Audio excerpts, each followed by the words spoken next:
Hello everyone and welcome to the Digimon Ghost Game review video.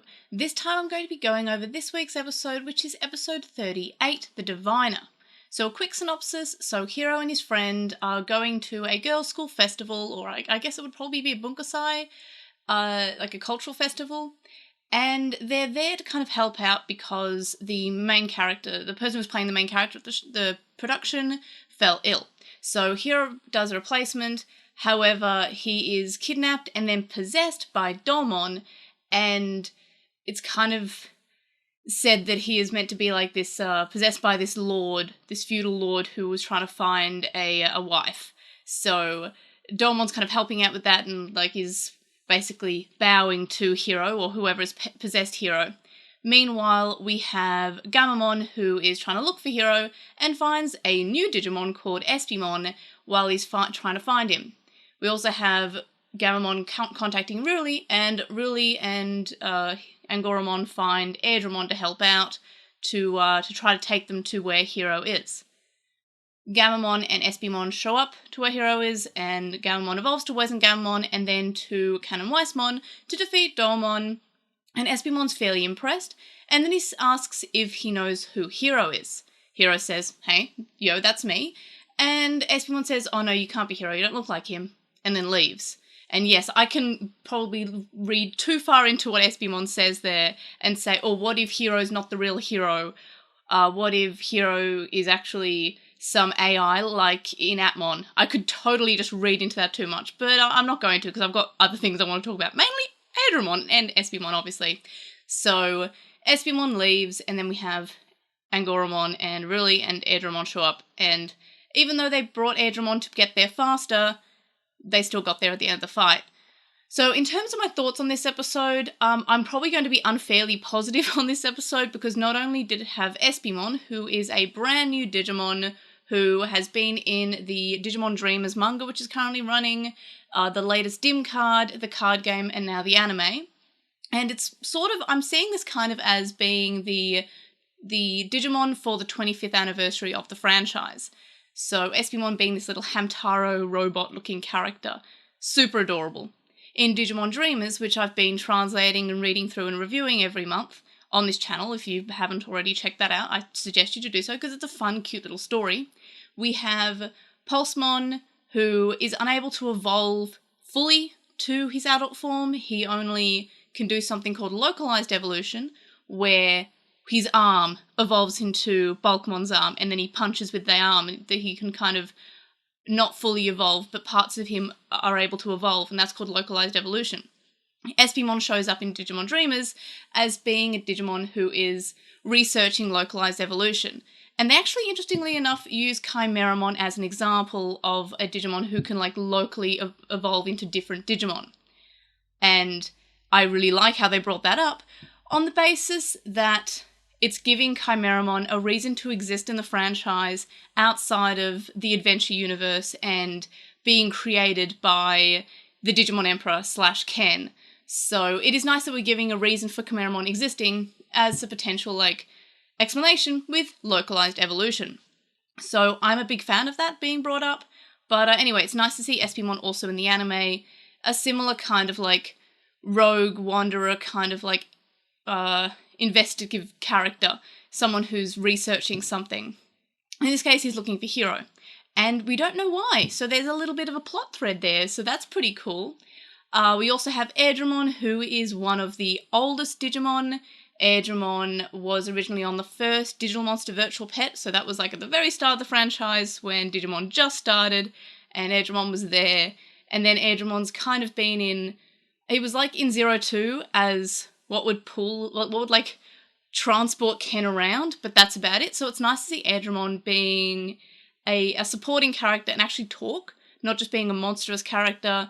And in this case, he's said how he's seen as a god and how he should be worshipped, and we're like, yes, good. And I was really happy to see him. However, he was kind of drawn awkwardly, but that's kind of because it's Airdramon. He's kind of a little bit awkward to draw. He kind of has like it's hard to draw him and make him look like not ugly because he is, he's a giant monster. Like it's kind of like that, but I love him so much. He's kind of horrifying in parts. There is a moment when Aedramon and Riley and Angoramon have just showed up to where Hero is, and they have no faces, and there's a kind of like an awkward shot of Aedramon's face. That's kind of not so well animated, but the rest of the episode was fine in terms of animation. In terms of the episode's pacing, again, it's like last week's episode, how it's actually well paced. It doesn't have any drawn out parts, and the reason for that being it doesn't have like an investigation portion. The characters just so happen to stumble upon the monster of the week and what's happening. Hero just lucks himself out and getting into that actual plot of the episode, similar to last week's episode and I guess the week before.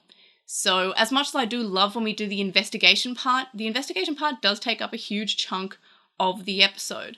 So I'm not too sad that we miss out on it. And the fact that we're plot conveniently just stepping into the plot, I don't care about that. It's not the first show to do that. I used to love Doctor Who, but it's, if you think about it, out of everywhere in the universe, out of everywhere in the solar system, out of everywhere on Earth, it's always the United Kingdom. That's always where the aliens attack. Where the Doctor tends to be. It's just always where the Doctor is, where the plot is, and that's just every TV show, so I can't criticize it because of that. And the episodes where they do just kind of happen to stumble upon the plot is fine. Like, those episodes are actually paced better than the episodes where there's an investigation part. And I do love the investigation part when we do them, but this time it's more like in the spelunking episode when they go in the caves. The investigation was kind of happening beforehand. They were already there. They've already kind of worked out that something's going on, and then they were continuing on with the investigation that was off screen. So that's another way to do it. But in terms of pacing, this episode was good. It doesn't have what I call the Ghost Game problem, where we spend a lot of the episode doing the build-up, and then the resolution is just extremely, done and dusted extremely quickly. It's kind of solved with just a hand wave. This time, the explanation, I didn't mind that too much. So Domon is actually a good Digimon who just came to the human world to go about their own magic stuff, but ended up being infected by vengeful spirits. In the same way, I suppose, as the Werewolfmon episode was just a completely unrelated Digimon who had just been infected by the lore or by the folk tales. So that is another thing that's kind of interesting, that Digimon can be good and influenced by the evils of this world, or folk tales of this world, or spirits of this world. So that's an interesting thing that they kind of introduced in this episode. Big fan of that. It's very spooky. I think I know where all the animation went that couldn't animate Aedramon's face that well, and that was when Domon turns humans into the Talisman. It kind of just folds the people into paper and folds them up, and it's actually kind of graphic and horrifying. Despite not being too much, it's rather simple. It just spooks me a little bit, so that's also a plus. But yeah, this episode I really liked. I think I liked it more because of Aedramon. It's always nice to see Aedramon because he's an older Digimon, especially coupled with the newest Digimon being Espimon. So we have two sides of the same sort of thing. We have one of the oldest Digimon and with one of the newest. So that's also a nice combination that we've got kind of the best of both worlds of the old side of the franchise and the new side. So big fan of that. Plus I love Aedramon. I would really like Aedramon on a dim soon. I want him on my Vital bracelet. Please, please Bandai. And yeah, so it's great to have Aedramon. Love him. Love Espimon too. I'm assuming that he's going to come back. And this episode even had the little bit of a plot where Espimon's looking for Hero, but we don't know why. So we're getting into something there, so that's cool. But in terms of this episode, I loved it. I thought it did its job well. It was fantastically paced. It had Aedramon, it had Espimon. What else can I ask for, honestly? I don't think I even had any lowlights. This episode was just solid. But again, could just be because of Aedramon. And it didn't do anything, insanely, extremely wonderful or anything. It didn't try to be something that was more than it should be. It was it was just good. I just enjoyed it. So those are my thoughts on episode 38. Next week we're getting another new Digimon, so that's exciting too. I'm loving to see new Digimon popping up, so very much appreciative of this. But in terms of my thoughts, those are it until at least the podcast, so check that out if you want to hear more of my thoughts, more of me screaming about Aedramon. So I'd like to hear your thoughts about this episode. Let me know in the comments.